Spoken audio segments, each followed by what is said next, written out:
तो क्या आप भी चाहते हैं कि आपका बच्चा मध्य प्रदेश के किसी टॉप प्राइवेट स्कूल में पढ़े, और वो भी बिना एक भी पैसा खर्च किए? जी हाँ, ये बिल्कुल मुमकिन है। आज हम इसी के बारे में बात करने वाले हैं।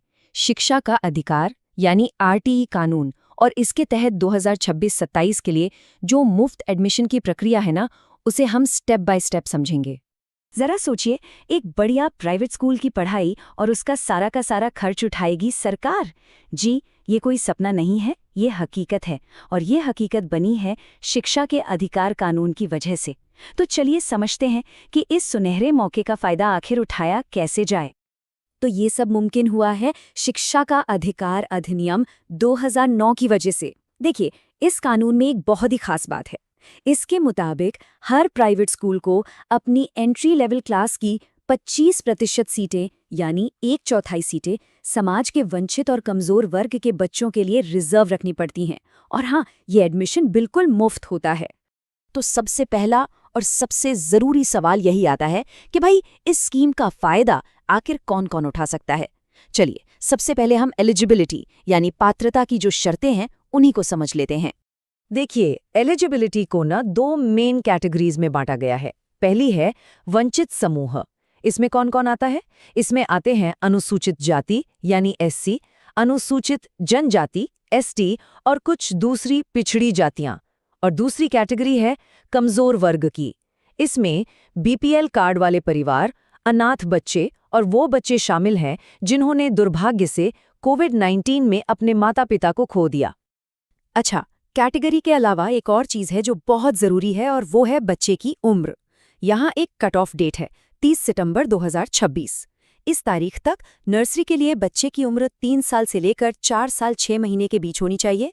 केजी 1 के लिए ये उम्र 4 साल से 5 साल 6 महीने है, और अगर क्लास 1 में एडमिशन चाहिए तो उम्र 6 साल से 7 साल 6 महीने के बीच होनी चाहिए। तो अगर हम एलिजिबिलिटी की ये शर्तें पूरी करते हैं तो हमारा अगला स्टेप क्या होगा? वो है सारे ज़रूरी कागजात तैयार करना। यकीन मानिए, ऑनलाइन फॉर्म भरते वक्त ये सारे डॉक्यूमेंट्स अगर हाथ में हो ना, तो काम बहुत आसान हो जाता है। तो चलिए एक चेकलिस्ट बना लेते हैं। क्या क्या चाहिए? सबसे पहले तो निवास का प्रमाण, जैसे आधार, वोटर आईडी या राशन कार्ड। फिर बच्चे का आधार कार्ड और जन्म प्रमाण पत्र। अच्छा, अगर वंचित समूह से हैं तो जाति प्रमाण पत्र लगेगा, और कमजोर वर्ग से हैं तो बीपीएल कार्ड। और हाँ, अगर कोई और खास स्थिति है तो उसका सर्टिफिकेट भी रेडी रखना होगा। पहले से ये सब तैयार कर लेंगे तो आवेदन का प्रोसेस मक्खन की तरह निकल जाएगा। और ये देखिए, कुछ ऐसा दिखता है ऑनलाइन एप्लीकेशन फॉर्म का पहला पेज जो पोर्टल पर मिलेगा। पहली नज़र में शायद थोड़ा मुश्किल लगे, पर घबराने की बिल्कुल ज़रूरत नहीं है। आगे हम इसे भरने के जो स्टेप्स हैं उन्हें भी एक एक करके समझेंगे।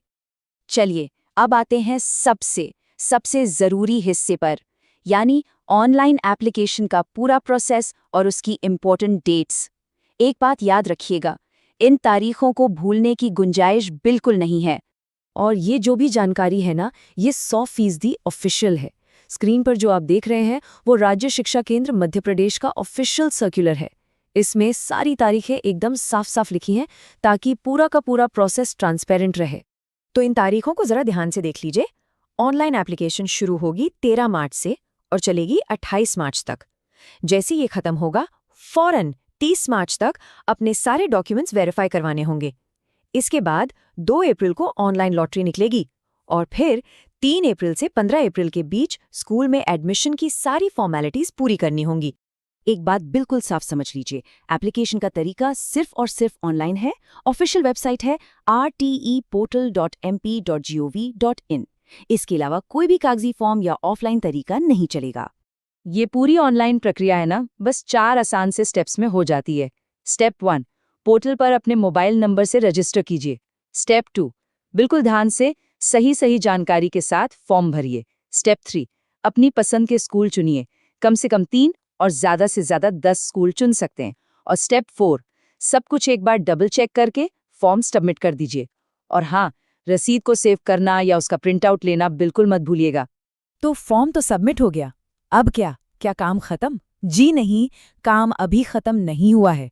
असल में इसके बाद के 2 स्टेप्स सबसे ज्यादा क्रूशल हैं। पहला डॉक्यूमेंट वेरिफिकेशन और दूसरा लॉटरी। और इस बात पर खास ध्यान दीजिए, ऑफिशियल गाइडलाइंस में ये साफ साफ लिखा है, निर्धारित समय के भीतर नामित केंद्र पर दस्तावेजों का सत्यापन नहीं होने पर आवेदन स्वतः रद्द कर दिया जाएगा।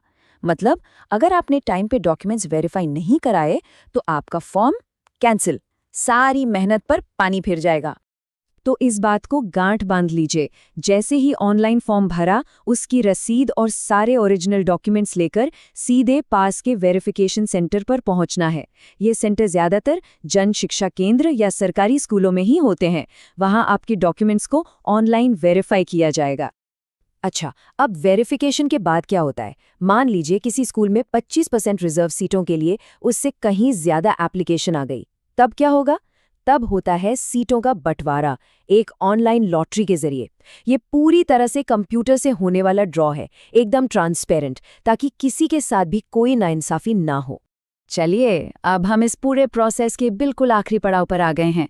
मान लीजिए लॉटरी में नाम आ गया, स्कूल भी मिल गया, तो अब अगला कदम क्या होगा? जैसे ही लॉटरी का रिजल्ट आएगा, आपके रजिस्टर्ड मोबाइल नंबर पर एक एसएमएस आ जाएगा। इसी एसएमएस से आपको पता चलेगा कि बच्चे को कौन सा स्कूल मिला है। और हाँ, एसएमएस मिलने के बाद ज्यादा इंतजार करने का समय नहीं होगा। स्कूल में एडमिशन की प्रक्रिया पूरी करने के लिए 3 अप्रैल से 15 अप्रैल 2026 तक का ही समय मिलेगा, तो इस टाइम फ्रेम का खास ध्यान रखना है। तो ये रहा आपका फाइनल एक्शन प्लान। सबसे पहला काम, आरटीई पोर्टल पर जाकर अलॉटमेंट लेटर डाउनलोड करना है। दूसरा, उस लेटर और सारे ओरिजिनल डॉक्यूमेंट्स के साथ जो स्कूल मिला है वहां पहुंचना है और एडमिशन की फॉर्मेलिटीज पूरी करनी है। और तीसरा और बहुत जरूरी, स्कूल जो मोबाइल ऐप बताए उसके जरिए एडमिशन को रिपोर्ट जरूर करना है। तो इस पूरी बातचीत का निचोड़ क्या है?